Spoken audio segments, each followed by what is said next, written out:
Hey guys, Josh Feuerstein here. You know, the other day I had an atheist tell me that I was an idiot, moronic, and stupid for believing in God, that he created this world, because it took way too much faith to believe in a process like that, while he believed in what he called the science of evolution. Oh god, are you gonna talk this fast with that short of pauses between sentences this whole time?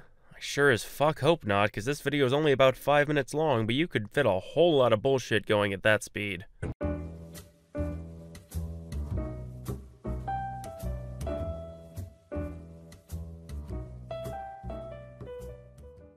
Well, let's go ahead and let's do this. Dear Mr. Atheist, first of all, let me correct you.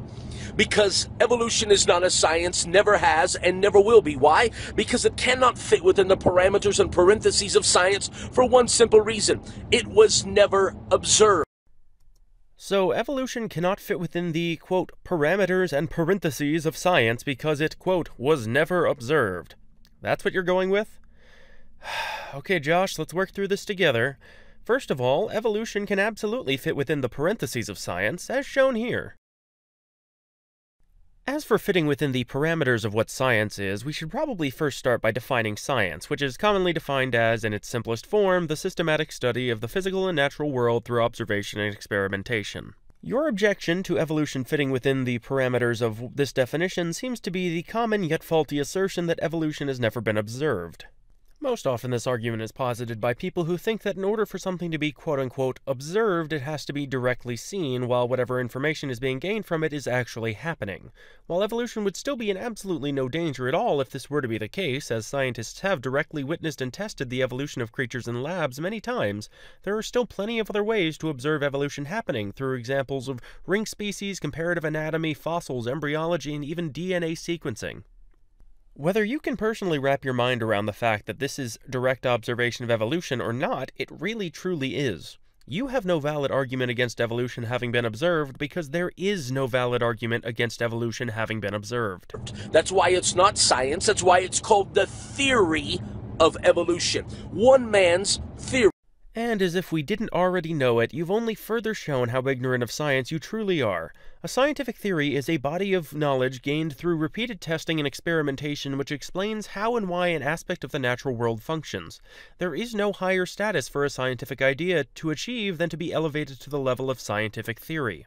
The fact that you could have so easily corrected this misconception through a 30-second Google search before turning on your camera and chose not to only shows me that you likely didn't care whether the information you were supplying was factual or not, so long as it fits your ideology. Now, let me show you how much faith it really takes to believe in evolution. No, Josh. Let me show you. How can I find out the number of the day without my organ? 0. Wait a second. I have 0 organs. 0. 0 must be the number of the day. Oh, what a wonderful number. You want me to believe that in some accidental cosmic bang, that out of that was created one cell, and from that one cell that all life springs, every plant, every animal, every single human being, and that somewhere along the way over years and years we mysteriously and magically all develop different wills, and we all develop different characteristics and traits? No, Josh, that is in no way what I want you to believe. That's not what anybody wants you to believe, because it is intentionally simplified to the point of being ridiculous. In addition to that, virtually nothing of what you have just said has anything to do with evolution at all. You reference an accidental cosmic bang, by which I assume you refer to the Big Bang, which I also assume you take to be an actual explosion, as being what we want you to believe created the first cell. First of all, while it is called the Big Bang, it was actually an expansion of mass outward from a central point smaller than a grain of rice. Now, does that make a whole lot of practical sense to think about? Of course not, because we evolved, and I know that's a word you hate, experiencing the world and the universe from a perspective of creatures that lived for less than a century and, until modern day, would likely also die largely without leaving the area in which they were born. It's difficult to wrap your mind around the concept of the Big Bang because your brain's evolution was not guided by a selective pressure that would facilitate this sort of comprehension. This, however, does not mean that you have the right to misrepresent the Big Bang model to fit your narrative just because you lack the mental capacity to comprehend it. Second, the Big Bang did not create the first cell, and I can guarantee you that no educated person would have ever said anything like that to you, meaning that once again you are creating a straw man, and one of the shoddiest that I think I've ever seen to boot, just so that you can look like the big hero who destroys what you want to say evolution is. Between the Big Bang and the formation of the first cell, there had to be the formation of simple elements, the combination of smaller elements into larger elements, the cooling of the universe to a significant enough degree that water could exist in a liquid state, the synthesizing of amino acids, and the combination of said amino acids into the first self-replicating strands of RNA, which then had to get to a point where there was a reason to surround itself in a membrane to gain some sort of a survival advantage. And even that is laughably simplified, but what it most certainly is not is unsubstantiated or impossible without the divine guiding hand of your choice deity, nor is it something that happened in such a rapid and direct succession that you could be in the least bit justified in implying that the Big Bang created the first cell. Third, you say that we want you to believe that all life sprung from a single original cell, which, as I understand it, is most likely not how it happened, with it being more likely that the first few cells that came into being did so far away from each other and apart from the processes of one another. Now, because I am not a scientist myself, and recognize, unlike yourself, that it is important to be as accurate as you can and to admit when you may be incorrect or misinformed, I will note that I could be incorrect on that point, as abiogenesis is not my strong suit. However, yet again, it also has nothing to do with evolution, which you have claimed is the whole subject of this video. And finally, you assert that we want you to believe that, quote, somewhere along the way, over years and years, we mystically and magically all develop different wills, characteristics, and traits. I am here to tell you, Josh, that there is nothing mystical or magical about the ways that different traits evolve over time. They are, in fact, guided by this nifty process that you've probably heard of but likely refuse to understand, that being evolution. Traits are gradually selected for by survival pressures within an environment. If there's an evolutionary advantage to having light fur in a specific environment, for example, the individuals of a species there that possess a genetic mutation which gives them lighter fur, to any degree that would offer any marginal advantage, have a better chance of surviving to reproduce, likely passing those advantageous genes onto their offspring and thus allowing the beneficial traits within a species to become more prominent. It is very simple, Josh. And it's for that very reason that it is so simple, and that there have no doubt been plenty of people who have explained it to you in a way that even a child can understand it, that I know that it doesn't matter what the truth is in your eyes, because you don't want to know what the truth is, but rather you just want to know what fits your narrative. All because we willed it in our... I mean, you really think that everything came from one single cell? How much faith does that take? Now, I realize that you say that evolution is in science. And yet, if we go back to science, the one thing that science demands, maybe you've heard of something called the law of thermodynamics, which means that chaos can never produce order. Putting aside the fact that you just said that the law of thermodynamics is the one thing that science demands, and the fact that by definition scientific laws fall beneath scientific theories and explanatory power and merely explain how specific aspects of the scientific theory work, we can put this to rest quite simply by continuing forward in your video to see that you barely know what the laws, yes, laws, there are multiple, of thermodynamics are to begin with, and are merely parroting the objections to evolution that other creationists raise by repeating their buzzwords without actually understanding them yourself. Look at the world that we live in. The sun goes up, the moon comes out, we travel around the sun, we have years, we have days, we have seasons, the tide comes in and out, everything works like a clock. It has order. And you know the really remarkable thing about all those natural processes, Josh? Science explains them, the very same science that you refuse to acknowledge. And yet, you cannot argue that a world that has order came out of an accident because it defies the very logic and laws of science. While there are many seemingly random events that happen in the universe, science has this nifty way of explaining why they do the things they do. For instance, you mentioned the tides. Let's go over some things that had to happen in order for our tides to work as they do and see what science offers to explain said order from chaos. The Earth is a sphere, as all things of extravagant size tend to be, due to the gravitational force of their own mass. Every piece of the planet is being pulled towards the point which lies at the very center of it, and because that central point exerts a more or less equal force on everything surrounding it based on their proximity to it, all outer points are roughly equidistant from the center, thus creating the most stable shape of that kind, a sphere. Now, that very same force of gravity which holds our planet together also holds together our moon as well as the sun, and what's more, they're both so massive in their own right that they also have an effect on the water which covers most of our planet. Tides are the result of an area of the ocean being pointed towards the moon, or the sun to a lesser extent, the gravitational pull of which causes the water to swell up in that area and recede in others. This is a very simple concept that, once again, children could easily understand. It's part of the theory of gravity, which, and you'll love this, is also a scientific theory, the very same title given to the theory of evolution. So either you also think gravity is some sort of bullshit construct propagated by science shills, or you are wildly inconsistent in which scientific concepts you decide to put stock in, despite them being on equal academic footing. In fact, as Aron Ra likes to point out, between the theory of evolution and the theory of gravity, the theory of evolution is actually better supported. So which is it, Josh? Is evolution real or is gravity bullshit? Choose carefully. You see, you think it takes a lot of faith for me to believe in a God that created this world, a God that created order, and yet, what if I were to tell you that somewhere in Oklahoma, a tornado rolls through a junkyard full of a bunch of old cars, and somewhere on the other side of that tornado, out of that junk pile, it magically produces a perfectly red, shiny, working Lamborghini? You would tell me I was nuts. No, actually, I wouldn't tell you that you were nuts, as that's already implied as soon as you inserted yourself into the equation.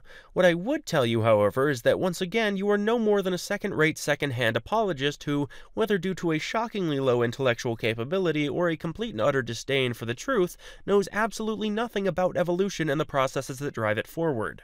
Your analogy is wrong in many, many ways, as to be expected. However, in the interest of not spending the next 20 minutes deconstructing it, I will keep this brief and only pick at one specific issue with your proposed analogy.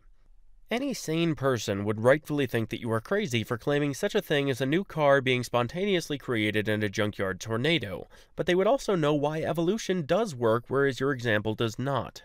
This is due to a delightful little concept known as natural selection, that being the application of selective pressures which favor the propagation of good designs over many generations to slowly work towards an improved design for the environment in which the species exists.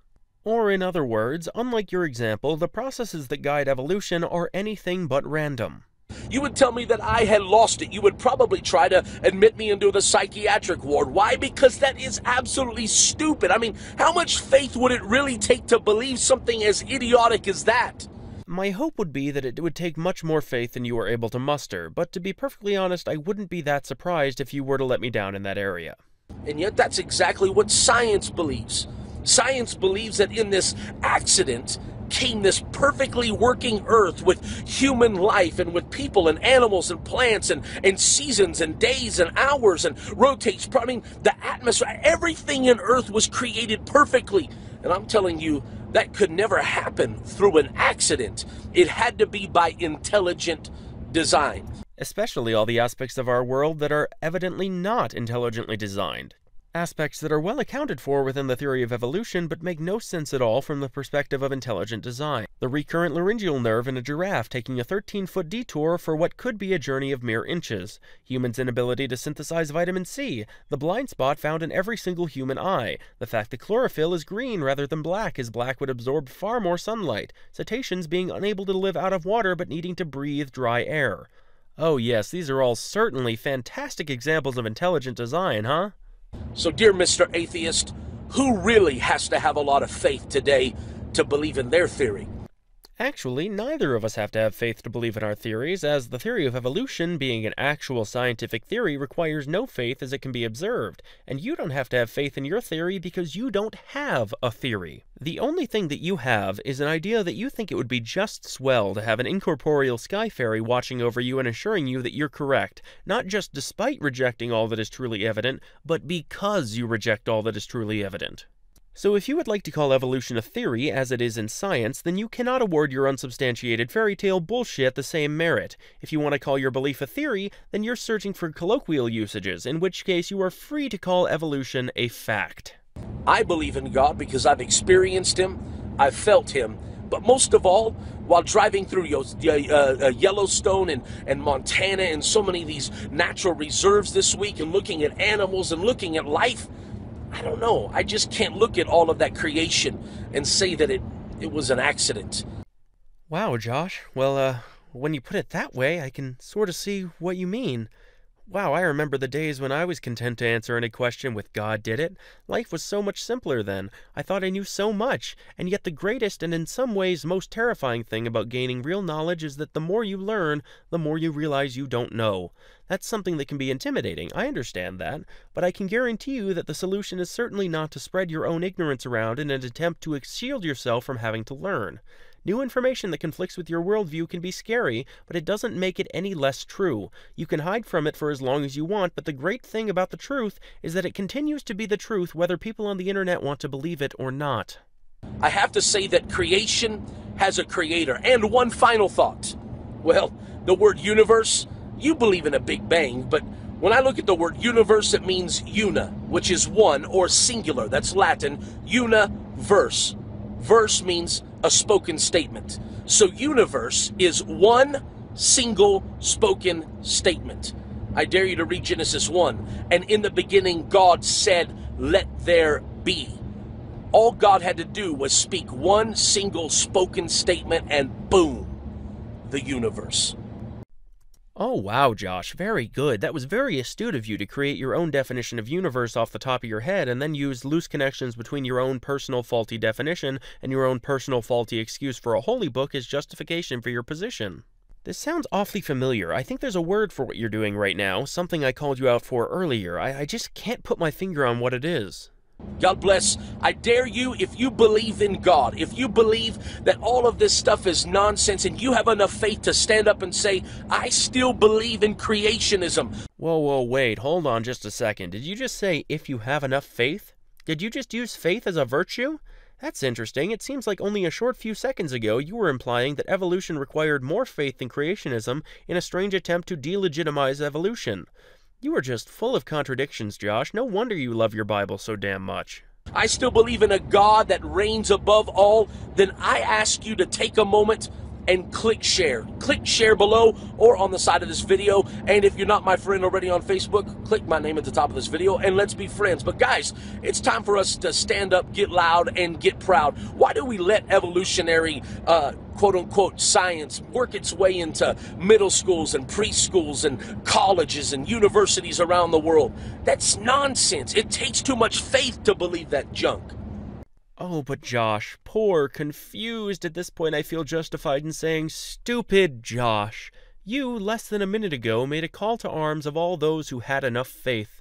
But now, once again, you've decided that faith is not a virtue, but rather something that delegitimizes your position. Now, while I would personally agree with the version of your contradiction that you've decided to end on, that being one which paints faith in a negative light, as it is most certainly the epitome of intellectual dishonesty both to yourself and to those around you, it does not change the fact that in under 5 minutes you have disparaged faith, praised it, and then disparaged it again as your closing argument. I fear you may be beyond help, Josh. And yet, I say it's time for us to begin to believe in intelligent design, believe in God. As always, like and comment below. I want to hear your thoughts on this. God bless. Have a very, very beautiful day. I highly doubt you actually want to hear my personal thoughts on this video, Josh. However, you now have them.